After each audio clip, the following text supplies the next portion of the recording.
John Harper had lived on the dusty ranch for nearly his entire life. The land stretched for miles, a patchwork of golden fields, worn fences, and quiet grazing pastures. The wind carried the smell of dry grass and animals, a scent that had become as familiar to John as his own heartbeat. He was a man of routine, rising with the sun, checking the fences, feeding the cattle, and tending to the small orchard near the house. Life had been predictable, even lonely, ever since his wife passed many years ago. His days were quiet, filled with the hum of chores and the gentle company of memories. One evening, as the sun dipped below the horizon, casting long orange and pink streaks across the sky, John decided to check the far end of the ranch. The fences there had always been weak, threatened by the occasional storm or wandering cattle from neighboring lands. As he walked along the uneven path, his boots crunching on the dry dirt, he noticed something unusual. A faint sound, almost a whisper, came from the old shed near the barn. At first, John thought it was the wind playing tricks on him. The shed was a place he rarely visited. Its wooden walls had grown old and creaky over the years, and the door hung uneven on its hinges. The sound came again. A soft, almost pleading cry. John froze for a moment, listening carefully. His heart skipped a beat. It was not the wind. It was someone calling out for help. Cautiously, John approached the shed. He pushed open the door, which groaned loudly in protest. Inside, the shadows seemed deeper than usual, and the smell of damp wood and dust filled the air.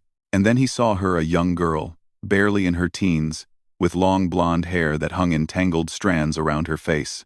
Her clothes were worn and dirty, and her small hands were bound with thick rope. She looked up at him with wide, terrified eyes, and her lips trembled as she whispered, "Please, only you can save me from death." John felt a shock run through his body. His mind raced. Who had done this? How long had she been there? And most importantly, what could he do to help her? Despite the fear that tightened his chest, he stepped forward slowly, keeping his voice calm. "It's okay. I'm here to help. You're safe now." The girl flinched at his words, as if she had never heard kindness before. She tried to speak, but only a soft sob escaped. John quickly untied the ropes around her wrists, careful not to hurt her further. Her hands were raw and bruised from the bindings. She rubbed them gently, staring at him with a mix of fear and disbelief. I don't understand," she finally said, her voice barely above a whisper. Why? Why would anyone do this?" John shook his head slowly. "I don't know. But you don't have to worry anymore. You're safe here." For a moment, the girl just sat there, shivering in the corner of the shed. John glanced around, realizing the conditions in which she had been kept. There were remnants of food, a few stale pieces of bread, and an old, torn blanket. The place was cold, dark, and unwelcoming, a stark contrast to the warmth and safety of John's ranch. He knew that she had suffered, perhaps for a long time. The sight filled him with anger, but also a deep sense of responsibility. He had to make sure she was protected. Carefully, John helped the girl to her feet. She was weak, her legs trembling as they carried her out of the shed and toward the main house. The ranch house was modest but sturdy, filled with the comforting smell of old wood and cooking fires. John led her to a small guest room he had kept for visitors, placing a soft blanket on the bed. "You can rest here. Eat something if you want. I'll make sure no one harms you," he said. The girl, still shaking, slowly nodded. She sat on the edge of the bed, staring at John as if trying to memorize his face, as though he were her last hope in a world that had offered her none. "My name is Emily," she whispered. They sold me." John's stomach tightened. Sold? The word echoed in his mind. He had heard rumors of criminal gangs operating in nearby towns, exploiting vulnerable people, but he had never imagined it would come to his quiet ranch. His heart ached for Emily, for the pain she must have endured. "I'm so sorry, Emily. That's awful," he said softly. "But you don't have to worry now. You're safe here with me." Emily's eyes filled with tears. She had been taught not to trust anyone, to fear strangers, but there was something in John's calm, steady presence that made her want to believe him. Slowly, she began to eat the small meal he brought her, a simple plate of bread, cheese, and water. She ate hungrily, as if she had not had a proper meal in days, maybe weeks. John watched her carefully, silently vowing to protect her at all costs. As night fell, the ranch grew quiet. The stars twinkled above, and the soft sounds of cattle and wind filled the air. Emily lay in the small bed, exhausted, and John sat nearby, keeping watch. He thought about the dangers that might come, about the people who had done this to her, and about how he would keep her safe. For the first time in years, he felt a renewed sense of purpose. This girl's life depended on him, and he would not fail her. The hours passed slowly, and Emily eventually fell into a deep, dreamless sleep. John remained awake, listening to the quiet night, planning the next steps. He knew he had to be careful. The people who had sold Emily would likely come looking for her, and he could not risk their finding her here. He thought about contacting someone he could trust, someone in law enforcement who could help. But for now, he focused on the immediate need, keeping Emily safe through the night. By morning, the sun's golden light spilled into the room, warming the wooden floor and the small bed where Emily lay. She awoke slowly, her eyes meeting John's with a mixture of fear and cautious hope. "Thank you for saving me," she said quietly. John smiled gently, feeling the weight of her words. "You don't have to thank me yet. We have a lot to do to make sure you're completely safe," he replied. Throughout that day, John made small changes around the ranch. He repaired the locks on the gates, hid any trace of Emily's presence from the outside world, and prepared more food. He talked to her gently, trying to learn her story in small pieces. Emily spoke cautiously, revealing the horrors of being sold, the fear, and the constant worry for her life. John listened without judgment, offering comfort whenever he could. By evening, they had established a fragile sense of routine. Emily began to trust John, seeing him not only as a protector, but as someone who genuinely cared for her well-being. John, in turn, felt a deep connection to Emily. She reminded him of his own daughter, lost so many years ago, and he could not help but feel a fierce determination to ensure she survived. Though the shadow of danger still loomed, for the first time, both John and Emily allowed themselves a small sense of hope. In the quiet of the ranch, amidst the wind and the rustling trees, a bond formed, a promise of safety, trust, and the beginning of a fight for freedom. John knew the journey ahead would not be easy, but in that moment, he resolved to do everything in his power to protect the girl who had called out to him in the darkness, the girl who had placed her life in his hands. And so, in the heart of that remote ranch, under the fading light of a setting sun, the story of John and Emily began, a story of courage, compassion, and the fight to save a life from the shadows of cruelty. The morning sun bathed the ranch in a soft, golden light, and for the first time in weeks, Emily felt a small sense of safety. She still trembled when she moved, her muscles stiff from days of confinement, but the warmth of the house and the calm presence of John Harper gave her a sense of security she had never known. The ranch, with its wide-open fields and gentle animals, seemed almost magical after the darkness she had lived in. John moved quietly around the house, preparing breakfast. The smell of frying eggs and freshly baked bread filled the air, and Emily, though still cautious, sat at the small wooden table. She watched him, unsure of what to say. The words she wanted to speak caught in her throat. It was strange, she thought, to feel safe with someone she had just met, but the kindness in his eyes told her that he would not harm her. John placed a plate of food in front of her. "Eat, Emily. You need your strength," he said gently.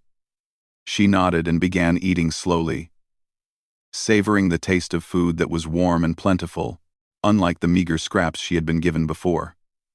As she ate, she looked around the room and noticed small details: the family photos on the wall, the neat arrangement of furniture, the softness of the blankets. Everything spoke of care and stability, and she realized she had never known such things could exist. After breakfast, John suggested they take a walk around the ranch. The fresh air and open space were good for Emily's body and mind. She hesitated at first, afraid of leaving the safety of the house, but John stayed close, guiding her gently. As they walked along the fence line, Emily began to talk, her voice soft but growing stronger with each word. She told John about the family she had left behind, about the cruel people who had taken her, and about the constant fear she had lived in. John listened quietly, never interrupting, letting her tell her story in her own time. It wasn't just one person, Emily said, tears brimming in her eyes. There were many. They didn't care about anything. Only money. I tried to escape, but they punished me. She stopped, choking back sobs. John put a steady hand on her shoulder. You're safe now. No one can hurt you here, he said firmly. Emily looked at him, and for the first time, she allowed herself to believe it. John knew that simply providing food and shelter was not enough. Emily had suffered more than most could imagine, and the emotional scars ran deep. He wanted her to feel secure. Not just physically, but emotionally. He spent the day helping her clean and organize her small room, bringing in fresh sheets and blankets. He made her a small corner for her personal belongings, a place where she could feel a sense of ownership and independence. It was a simple act, but it gave Emily a sense of normalcy she had never experienced before. The day passed slowly, filled with small tasks and quiet conversations. John shared stories of the ranch, of the animals, and of the life he had lived. He didn't speak of himself too much, letting Emily take the center of the conversation. She began to ask questions, curious about the land, the animals, and the routines that had become part of John's life. Each answer, each story, slowly chipped away at the walls she had built around herself. In the evening, John brought Emily to the barn, showing her the animals he cared for. The cows, horses, and chickens were calm and gentle, and Emily found herself smiling as she watched them move about. John showed her how to feed the chickens and brush the horses. Her hands were stiff at first, but the simple, repetitive tasks helped her feel connected to the world again. For the first time, she felt useful, capable, and part of something larger than her fear. As the sun set, casting long shadows across the fields, John and Emily returned to the house. The warmth of the fire in the hearth made the room glow, and Emily sat quietly, staring into the flames. John watched her for a moment, noticing the change in her posture, the way her eyes no longer darted constantly, as if expecting danger. She was beginning to relax, to trust that she was safe, but John knew the danger had not passed. The people who had sold Emily were still out there, and they would come looking for her. He could not allow his guard to slip, even for a moment. That night, he sat by the window, keeping watch as Emily slept. Every shadow and sound made him tense, but he remained calm on the outside, knowing that panic would only frighten her.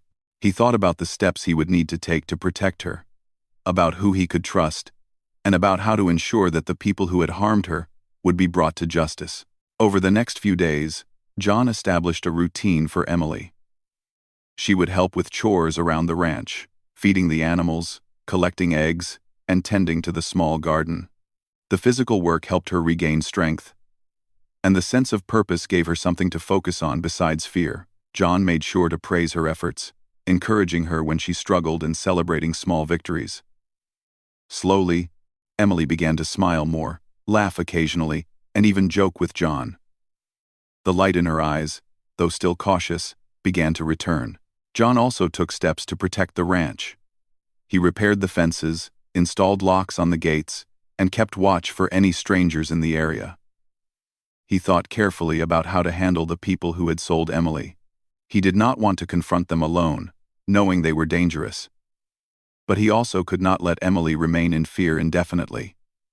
He began discreetly reaching out to a trusted friend in law enforcement, someone he knew would understand the situation and provide assistance without causing unnecessary attention. Emily's trust in John grew with each passing day. She began to share more about herself, about the dreams she had before her life had been taken from her, about the things she loved and wanted to experience. John listened carefully, encouraging her to hold on to hope. He told her that she was not alone, that there were people who cared about her, and that she had the right to a life free from fear. These words, simple as they were, gave Emily a strength she had almost forgotten she possessed. One evening, as they sat on the porch watching the stars, Emily spoke softly. "I never thought anyone would care. Not like this. You've given me hope." John looked at her, his eyes reflecting both sadness for what she had endured and determination to protect her. "Everyone deserves hope, Emily, and you're going to have yours. I promise." The bond between them deepened, built on trust, care, and the shared understanding of fear and survival. John felt a renewed sense of purpose. Emily was more than someone he needed to protect. She was a reminder of the goodness that still existed in the world, of the power of kindness and courage. And Emily, for the first time in her life, began to believe that she could be more than a victim. She could be free, she could be safe, and she could have a future. But the danger was never far away. The shadow of the people who had sold her loomed over them both, a reminder that their peace could be shattered at any moment. John began to teach Emily how to be aware, how to stay safe, and how to trust her instincts. He wanted her to be prepared, not just physically but mentally, for the challenges ahead. Together, they planned for any situation, discussing what to do if strangers came to the ranch, how to hide, and how to signal for help. Through it all, Emily grew stronger. She learned to move with confidence, to speak with clarity, and to face her fears rather than hide from them. John watched her transformation with pride, knowing that the courage she had shown in surviving her past was now being channeled into building a new life. He also felt the weight of responsibility more than ever, realizing that the safety and well-being of this young girl depended entirely on him. Days turned into weeks, and a new rhythm settled over the ranch. Emily began to laugh more freely, to tend the garden with care, and to explore the fields without fear. John felt a sense of accomplishment and relief. But he never let his guard down. The outside world could be cruel, and the people who had taken Emily would not give up easily. But for now, they had a haven, a place where Emily could heal, where she could be herself, and where John could ensure her safety. The trust and bond they shared became the foundation for the next steps in Emily's journey. John knew that protection was only the beginning. They would need to confront the past and secure a future where Emily could live freely. But at this moment, in the quiet of the ranch, surrounded by the soft sounds of animals and the gentle rustle of the wind, Emily felt alive in a way she had never known. She had been given a second chance, and with John by her side, she was determined to make the most of it. And so, life on the ranch continued. A delicate balance of routine, healing, and preparation. Emily learned to trust again, to hope again, and to believe that there was a world beyond fear. John, in turn, found purpose, courage, and connection in his role as protector. Together, they began a journey that would test their strength, resilience, and humanity. But for now, in the safety of the ranch, they simply existed, healing from the past and preparing for the battles yet to come, to move quietly and watch for danger without panicking. They practiced signals, escape routes, and hiding places. Though tense, the exercises gave Emily a sense of control, a feeling she had not experienced since before her capture. One evening, as the sky turned shades of pink and orange, a sound broke the quiet of the ranch, a vehicle approaching. John's heart raced.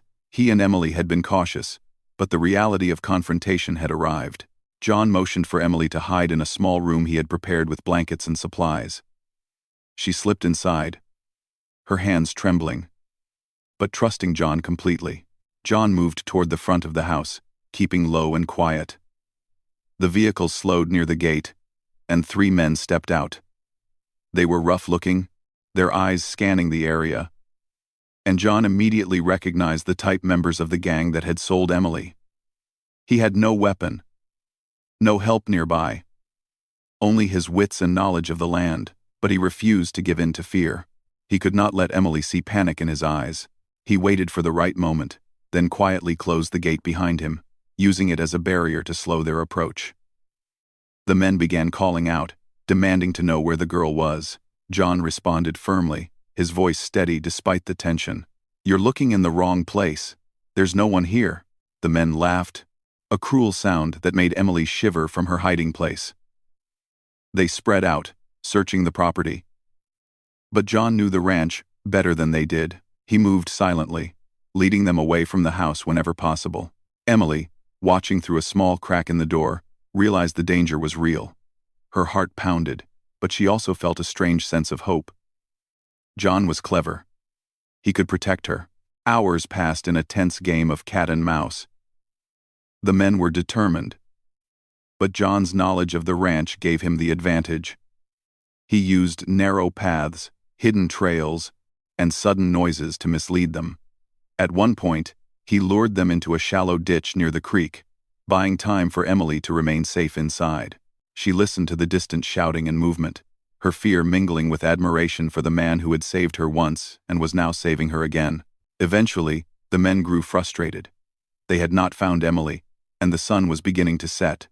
John knew he could not allow them to linger. He waited until the last light of day, then quietly moved to open a small side gate, allowing the vehicle to leave the property unnoticed. The men, thinking the area was clear, drove off, muttering threats under their breath.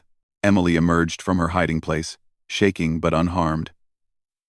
John embraced her briefly, speaking softly, "You're safe. They're gone for now." She had seen the danger firsthand, but she had also seen John's bravery and quick thinking.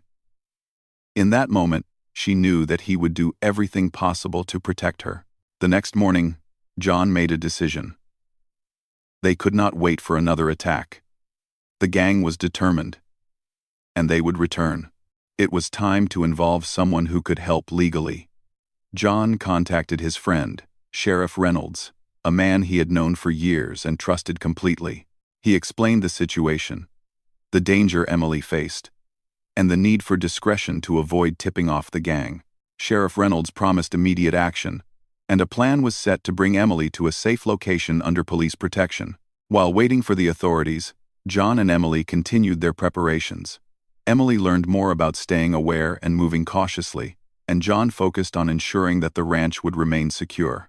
They practiced quietly, signaling each other, preparing for any unexpected situation. Emily's confidence grew with each passing day. Though the memory of the men who had taken her never left her mind, she knew she had survived once because of John's courage, and she trusted him to guide her through the next steps. One afternoon, John and Emily walked along the creek near the edge of the property. The water flowed gently, reflecting the sunlight in shimmering patterns.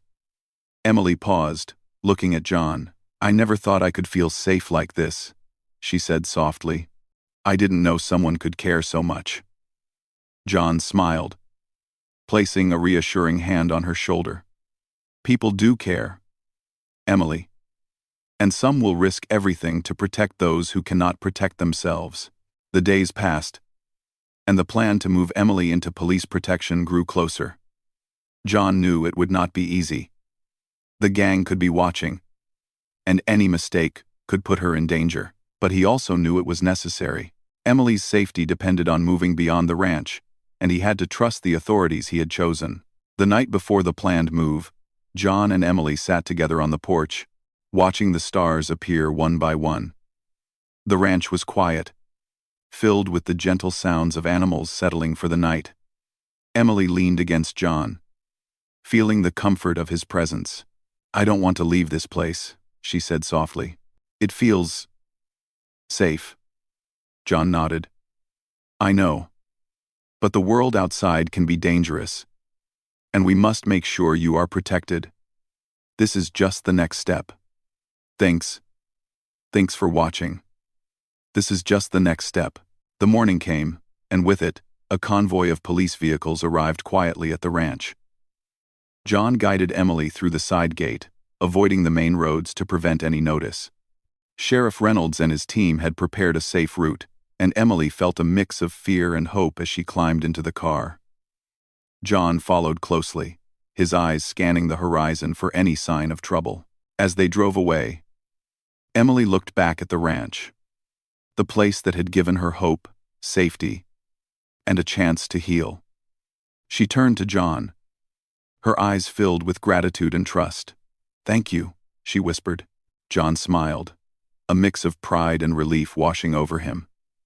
"You're stronger than you know, Emily. And now, you'll be safe. Truly safe." During the journey, Emily reflected on how far she had come. She remembered the fear, the darkness, and the despair, and compared it to the strength, hope, and courage she felt now. She realized that she had survived because of John's bravery, his quick thinking, and his unwavering determination to protect her. And she understood that this was not just a story of survival, it was a story of courage, trust, and the power of human kindness. By the time they reached the safe house prepared by the authorities, Emily felt a renewed sense of hope. She knew that the road ahead would not be easy. She would have to face her past, heal from the trauma, and rebuild her life, but she also knew she was not alone. John had shown her what it meant to be protected, to be cared for, and to trust again.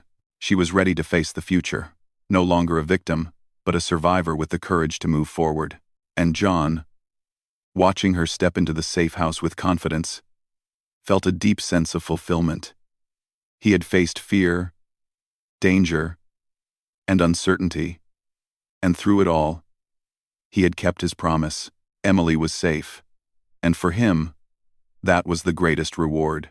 Though the battle was not yet over, the first victory had been won, a victory of courage, of trust, and of the human spirit standing strong against darkness.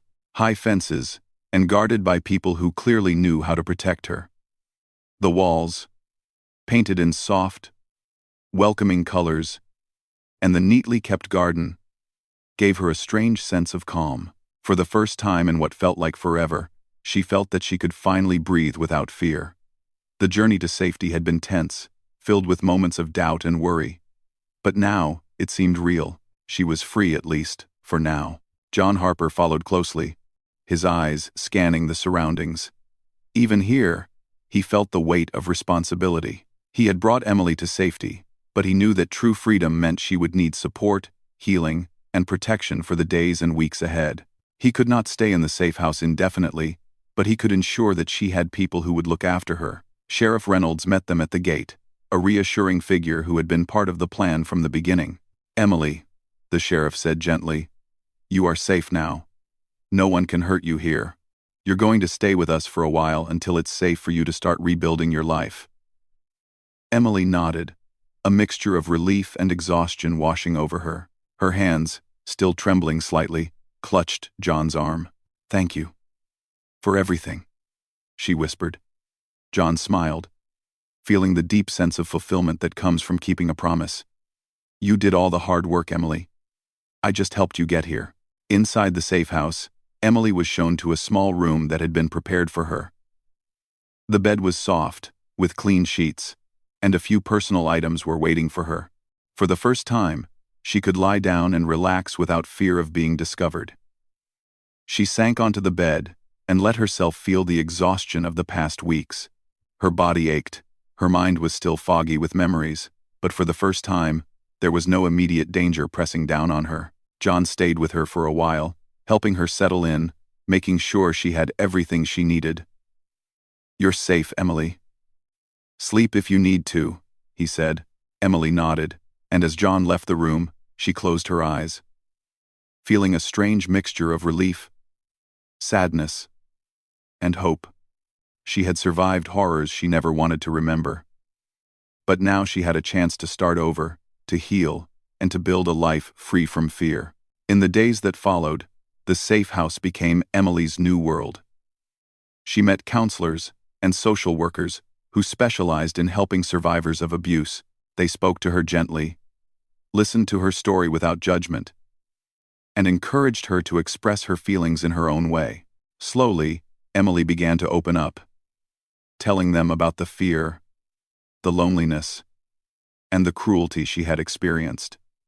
It was painful, but each word she spoke lifted a little weight off her shoulders. John visited whenever he could, checking on her progress and offering support.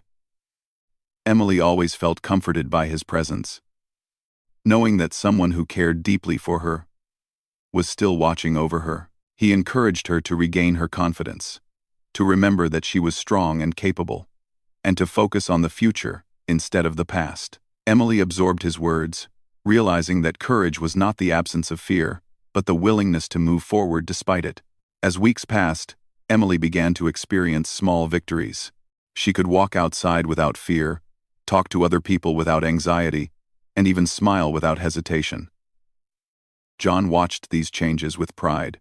He remembered the terrified girl he had first found in the shed, and now she was transforming into a young woman who carried herself with quiet strength. Each small step forward was a triumph over the darkness that had once consumed her life. Sheriff Reynolds worked diligently to dismantle the gang that had harmed Emily. Police raids led to the arrest of several members, while others fled, knowing that their crimes had caught up with them. Emily's story became part of the legal case, but she was shielded from the public eye, her identity protected, to ensure she could continue healing in peace. John felt relieved knowing that justice was being served, though he also understood that the journey toward emotional freedom was just beginning for Emily. One afternoon, Emily and John sat together in the garden. The sun was warm, birds chirped nearby, and the gentle rustle of the wind in the trees brought a sense of serenity. Emily looked at John, her eyes reflecting gratitude and admiration. "I never thought I could feel this safe," she said softly. "You saved my life. And not just once, but every day since then." John smiled, his eyes filled with a mix of pride and emotion. "You saved yourself too, Emily. You survived everything they did to you. I only helped guide you." Emily nodded, understanding the truth in his words. She realized that while John had been her protector, she had also found strength within herself that she had never known existed. Her courage, resilience, and determination had allowed her to endure unimaginable pain and still move forward. She had learned that survival was not just about escaping danger, but about reclaiming her life piece by piece, moment by moment. Over time, Emily began to think about the future. She dreamed of going to school again, learning new skills, and perhaps even helping others who had suffered as she had. John encouraged these dreams, reminding her that she had the power to shape her own path. Each day, Emily grew stronger, more confident, and more determined to live a life filled with purpose, free from fear. One evening, as they watched the sunset together from the porch of the safe house, Emily spoke quietly. "I don't know how to thank you enough. You risked so much for me, for a stranger." John shook his head gently. "I didn't see you as a stranger. I saw someone who needed help, and I couldn't turn away. Sometimes doing the right thing is the only choice you have." Emily smiled, tears glistening in her eyes. "I'll never forget you," she said. John nodded, feeling a deep sense of connection. "And I'll never forget you, Emily. You remind me why kindness and courage matter." As the weeks turned into months, Emily continued to rebuild her life. She attended school, made friends, and slowly reconnected with the world outside the safe house. Each step was a testament to her resilience and the care she had received from John and the people who had supported her. She began to write in a journal, documenting her journey, her fears, her hopes, and her dreams. Writing became a way for her to process the past while looking forward to the future.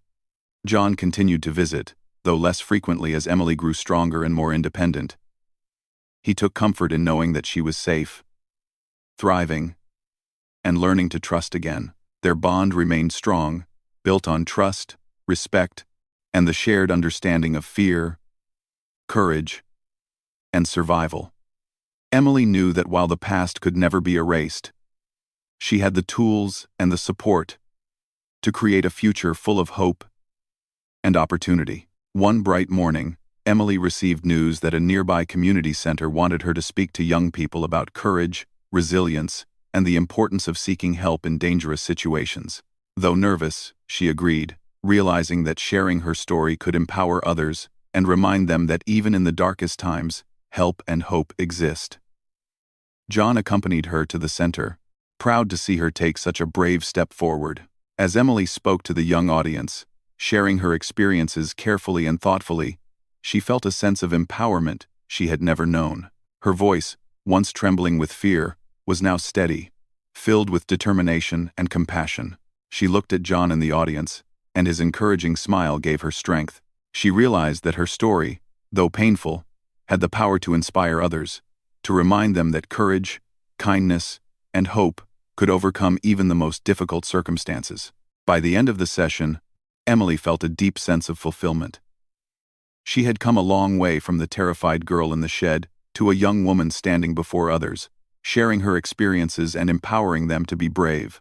John felt a mix of pride and relief, knowing that Emily was no longer just surviving, she was thriving. The journey had been difficult, filled with danger, fear, and uncertainty. But they had succeeded. Emily had been liberated from the shadows of her past, and she was ready to embrace a future full of possibility. In the quiet moments afterward, Emily and John walked back to the safe house. The sky was painted with soft hues of pink and gold, the sun casting a warm glow over the landscape. Emily turned to John, her eyes reflecting gratitude, hope, and a quiet strength. "Thank you for never giving up on me," she said. John smiled, placing a hand on her shoulder. "You never gave up on yourself either. That's what matters most." And so, Emily's life continued, free from fear, surrounded by people who cared, and filled with the promise of new beginnings. John returned to his ranch, his heart at peace, knowing that he had kept his promise. Emily had been saved, not just from immediate danger, but from a life of fear and despair. She had been given the chance to heal, to grow, and to create a future full of hope and courage. Though the journey had been difficult, it had also revealed the power of compassion, bravery, and human connection. Emily had survived, she had thrived, and she had learned that even in the darkest times, there is always the possibility of light. And John Harper, the old rancher who had risked everything to protect a young girl, had proven that one person's courage can change another's life forever.